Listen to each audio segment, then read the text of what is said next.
The US and EU are putting together a free trade agreement that they're hailing as historic and mutually beneficial. But critics say it's ignoring something: democracy. Now, a single market for Europe and America means not just regulatory differences between the two sides will be removed, but it's claimed big business will also be able to overrule the will of governments.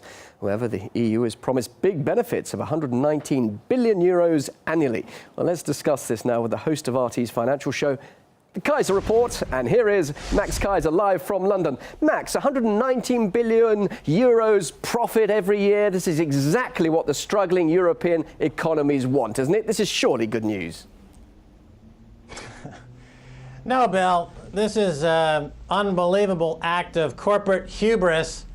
They've invented something now, the corporate state or the investor state, so that corporations have the ability to override sovereignty, to override countries' legal framework for profit-seeking and rent-seeking. To give you an example of this, for example, you've got Chevron Corporation, which has been active in Ecuador, devastating the ecology in Ecuador. Not only won't they be able to go after Chevron for damages, but Chevron can claim that the fact that the Ecuadorians are going after them for damages means that Chevron can sue Ecuador for the government for damages for being inconvenienced for the ecological holocaust that they've created in Ecuador. This is the most remarkably corporate-friendly, devastating, human-centric, non-benefiting law that I've ever seen in my life. But money talks, Max, and this is mutually beneficial. So European corporations will make huge profits. As you said, it's about profits, but profits are taxed, aren't they? And isn't it exactly what governments want? Income from taxation. Well, corporations are taxed less and less. You know, here in the UK, the big corporations we know are taxed very little, if anything. Very little of what corporations make and what the very wealthy in the world make is actually taxed. That's the taxable income, the reportable income. Most of the income that they make is either through offshore accounts, through special purpose entity accounts. It's completely untaxed. Look, Bill, I don't think we're really getting to the nettle of how devastating this is. This is basically a business model based on Holocaust. This is like saying that the manufacturers of Zyklon B during World War II would sue the million or so victims that were exterminated with the Zyklon B for having the nerve of dying because they were gassed by the manufacturers of Zyklon B. This makes Holocaust a legitimate business model. This makes Monsanto's genetically modified seeds, which are causing widespread devastation across the world. Not only does it cause devastation, but Monsanto can sue a country like India for the Indian farmers who are committing suicide because it inconvenienced them. Okay. It's the most devastating piece of legislation pro-corporation in the history we've ever seen. It's absolutely baffling, mind-numbing. All right, Max, okay, just calm down for a second, because somebody will come to you and say, wait a minute, this surely means my job prospects in Europe are going to be improved.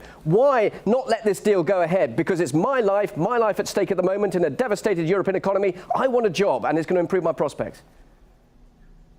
Because it gives all the power to the entities that have destroyed the European economy, the big banks that have gutted the European economy. This now gives them ability to sue the countries for damages that they imposed on these economies, for compensatory damages from the economies that they've just devastated. They can then get the governments to sue the citizens for more money after they've stolen the money. Imagine, for example, Goldman Sachs. They ransacked Greece. They stole billions from Greece. Now this gives them the ability to sue the Greek government for more compensatory damages from the Greek government, who then has to go to the population to collect more money. This is giving the extrajudicial power to corporations, creating an investor state to give them powers beyond imaginable, even in the worst Orwellian nightmare. Whoever cooked this up, and I know who it is, by the way, Barack Obama, the most corporate-friendly, Holocaust, genocide-provoking idiot that has ever occupied the White House. He just threw the keys to these corporations and said, sue everybody you kill.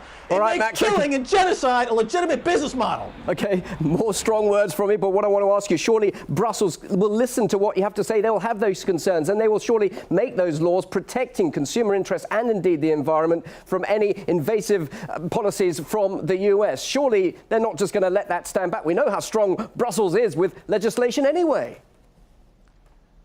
Look, some countries are pushing back against this, but unfortunately, in this current era, with the NSA spying on every country, what happened to Angela Merkel in Europe? She said, I don't want the NSA spying on me.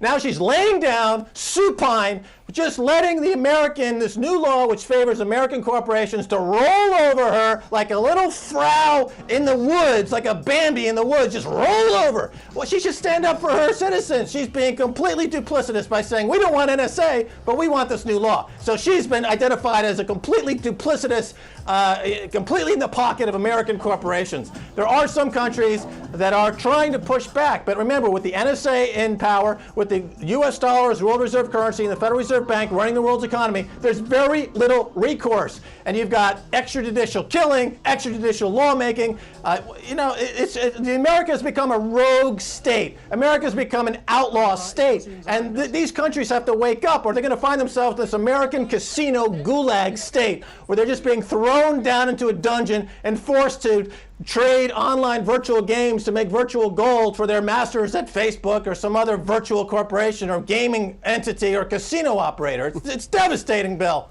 As usual, giving it to us very straight. Max Keiser, live in London. Glad there's a few thousand miles between us, because that was quite something. Thank you very much indeed, Max, for sharing us your honest thoughts. Thank you. Sure, Bill.